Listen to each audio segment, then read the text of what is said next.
Telugu Desam party senior నాయకుడు, మండల Telugu Desam party ఉపాధ్యక్షుడిగా పనిచేసిన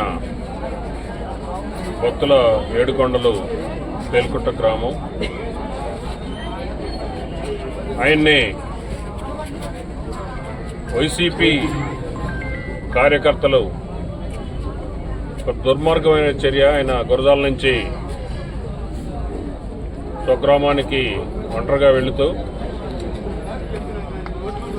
మరి మార్గ మధ్యంలో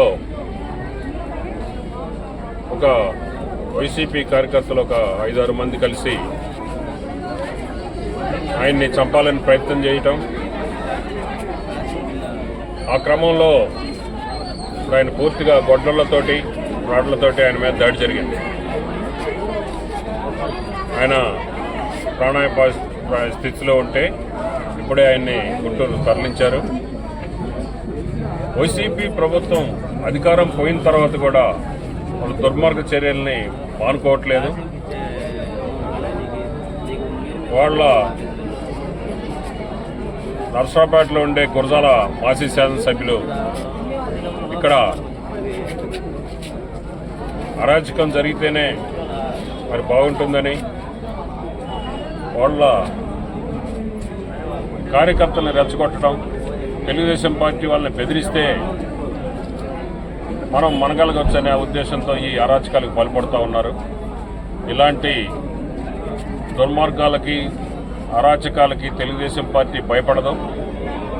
తెలుగుదేశం పార్టీ ఎప్పుడు కూడా శాంతి కావాలని కోరుకుంటుంది. గురజాల శాసనసభ్యులు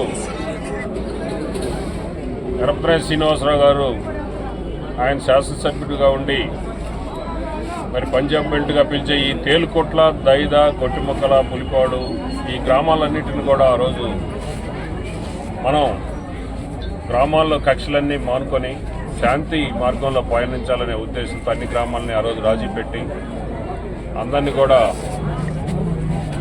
మరి ఎవరి వృత్తిలో వాళ్ళు వ్యవసాయం చేసుకునే విధంగా గ్రామాల్లో అందరినీ శాంతియుతంగా ఉండేలాగా ఆయన ఆ రోజు చేస్తే, గత వైసీపీ ప్రభుత్వం అన్ని గ్రామాల్లో కూడా అరాచక శక్తుల్ని రెచ్చగొట్టి దుర్మార్గాల్ని, దౌర్జన్యాన్ని మీరు చూశారు గతంలో.